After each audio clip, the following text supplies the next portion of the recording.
Hey, I'm Tom, and this is TRBCollectibles, where I go to yard sales, estate sales, and thrift stores. I buy items for a low price and then resell them on eBay for a decent profit. Today is the first time I brought my GoPro into a thrift store. It was a little bit easier than the estate sale. All I had to do was wear it on my backpack, and you're going to get to see firsthand what I saw through that entire thrift store. Now, be sure to stick around to the end of the video to see what I bought and how much I should be able to sell it for. Well, without further ado, the thrift store. Yep, that's right. It's a person in a chicken costume outside the thrift store I'm about to enter. I've been in Florida long enough to know that 1, you don't make eye contact. 2, you just leave it alone. The first thing I do is I head to the carts on the right-hand side of the store, is because in the past I've learned that the employees fill these with recent donations, so I get first pickings before anybody else. If you're also listening, you're not going to hear any kind of audio in the background, which I had to mute. The reason being, YouTube doesn't like copyrighted songs, and I don't want to get in trouble. So, for the majority of this video, it's going to be narrated by yours truly. These two shelves on the left and the right are the shelves I like to say is the outdoor section over to the right and sports equipment and miscellaneous to the left. A lot of these shelves are filled with items that the employees don't know what to do with, kind of like the Sirius satellite radio. I went ahead and I looked up the radio and I realized it wasn't for me. As you look on these shelves, they are abundant with a bunch of items. Now granted, I might have missed a couple things. If you see something that I might have missed, be sure to leave it in the comments.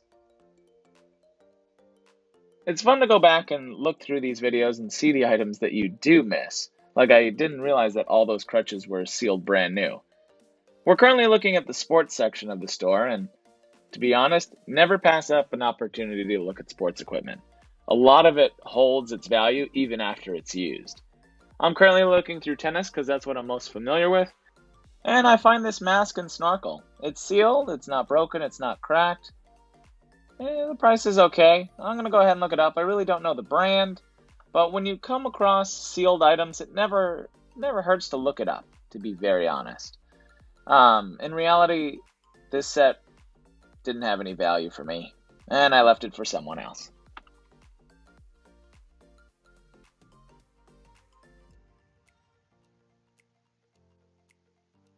As we walk through the store, we're looking to the left. I thought that might be another tennis racket. It had turned out to be a fly swatter.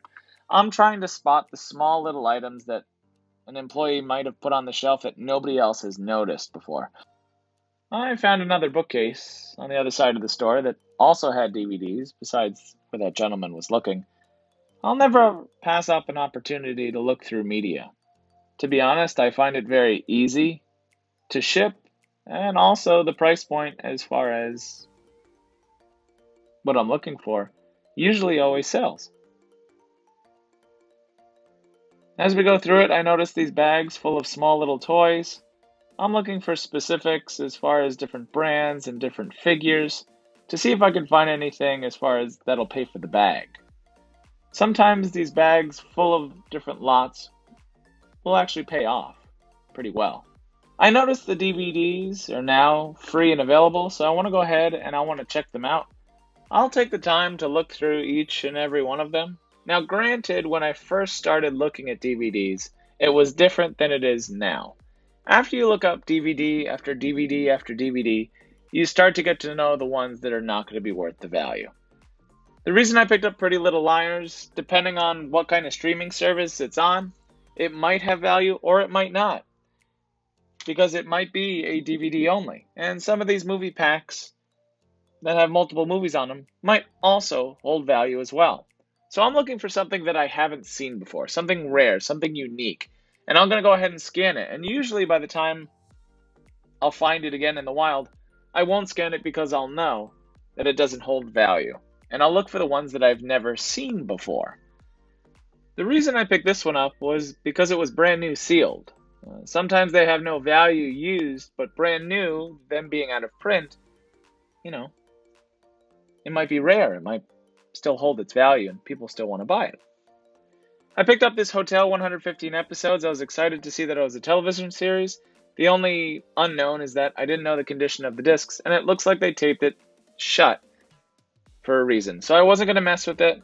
I looked up the comps. There weren't too many sold, so I decided to put it back on the shelf and not pick it up.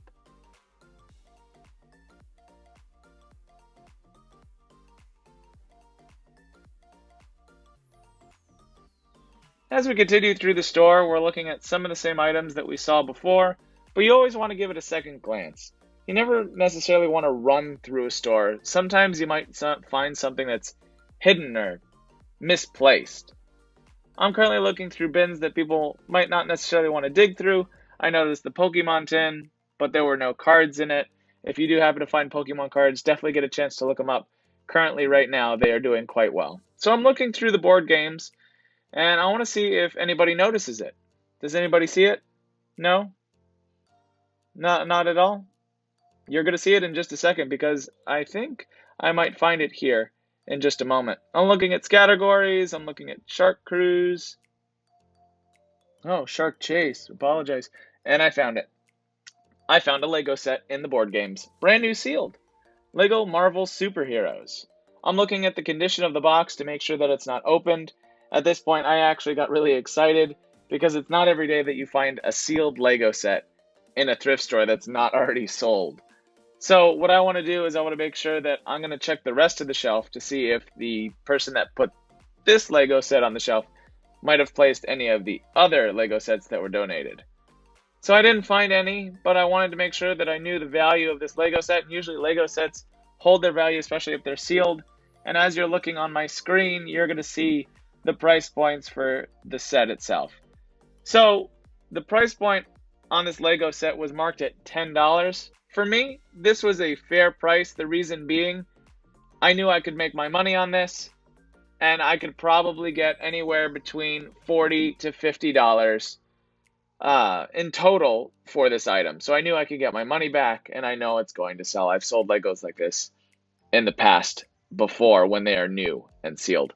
I'm checking the shelf like I mentioned again before to see if there's anything else there. And we're going to keep moving on to see what else we can find.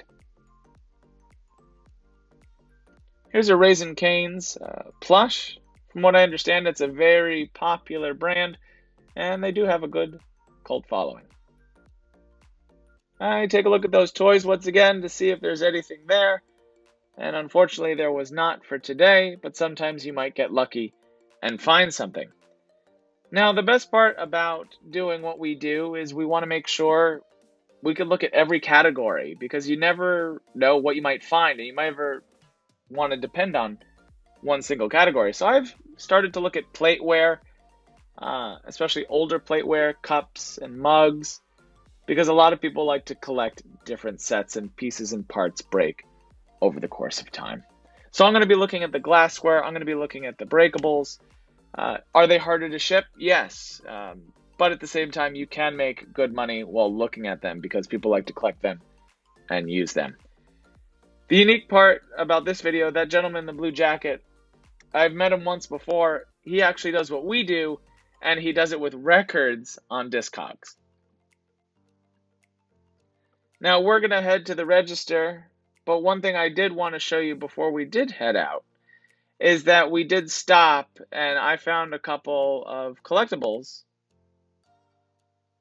before we exited the store. But I wanted to make sure that they did have a value, so you never want to miss an opportunity to look up an item and have a learning experience. So if you look down below to the left, the price point on these were a little pricey. It's the Charming Tales. I've seen a couple other YouTubers sell these in the past. You're looking at, it's about $4.49 per box that they've listed them. And as far as the buy to sell ratio, as far as profit margins, was very, very slim on these figures. If these were probably at a yard sale where I could buy them all for a specific price, more than likely I would have probably picked these up. Because over the course of time, they will sell. They are slow sellers, but you have to get them for the right price. These will be for somebody who actually will just display them rather than somebody who could actually resell them or flip them. Not only did I want to search one, but I wanted to search multiples, see if they had a rare figure that was not being produced, or many of them being produced. So I really did not find what I was looking for, but I took the time to take a look at them, and they were actually in fair and quite good condition, including all the boxes and packaging that was with them.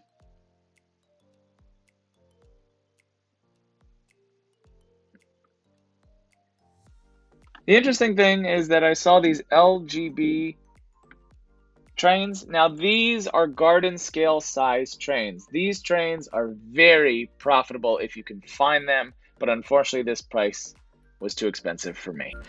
Every thrift store experience is going to be different. There isn't a guaranteed time of day or location that's going to give you the most amount of items. It's the dedication to keep going back and checking in to see what was donated or what you could possibly find. You're not always going to come away a winner, and sometimes you might not find anything at all. Today I was fortunate and I did find an item that is going to net me a decent profit. Now, we did get to go through the store and see a lot of different kinds of items, from sports equipment to electronics to media to plates and cups and bowls. And you're probably saying, well, that's a lot of different items to learn, and I'm not saying that you have to learn them all at the same time.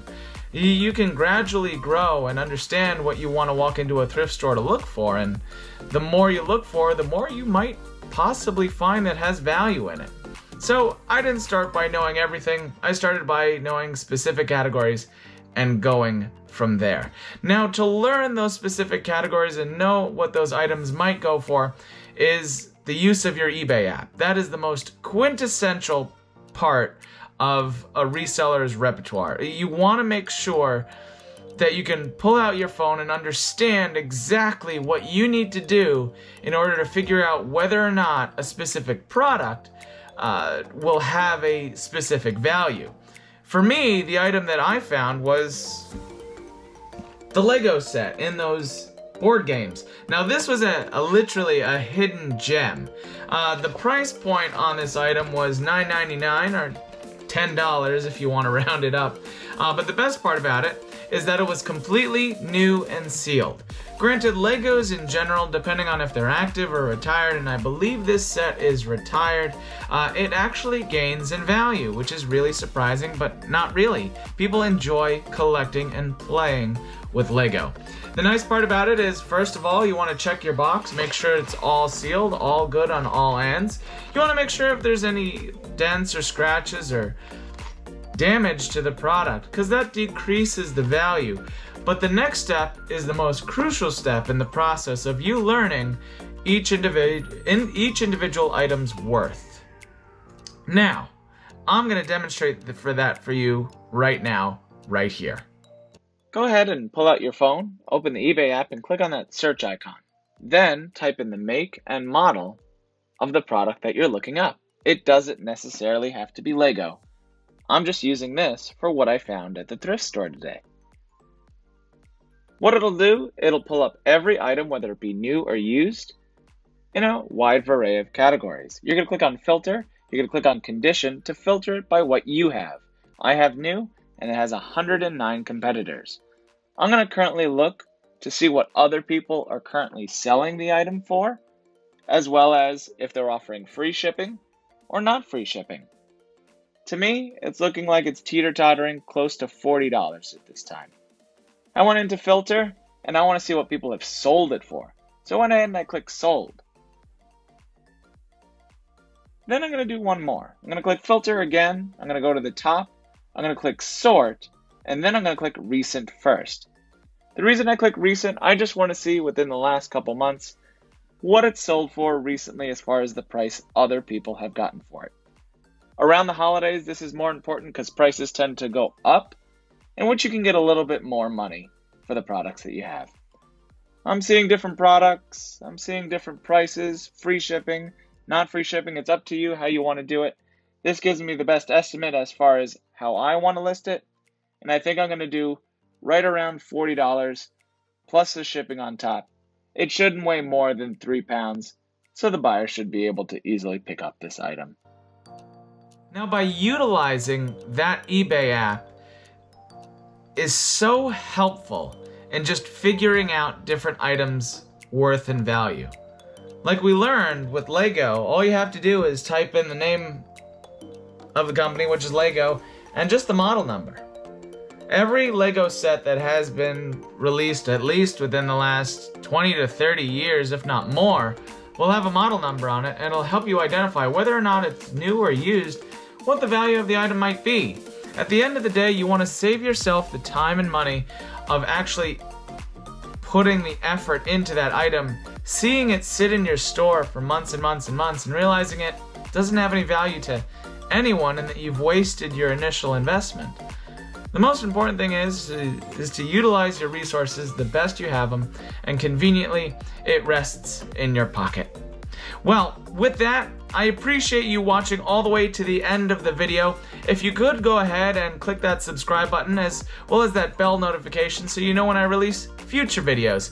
If you have any questions about anything that you've seen today, please be sure to leave it in the comments below. As always, my name's Tom, and this has been TRB Collectibles.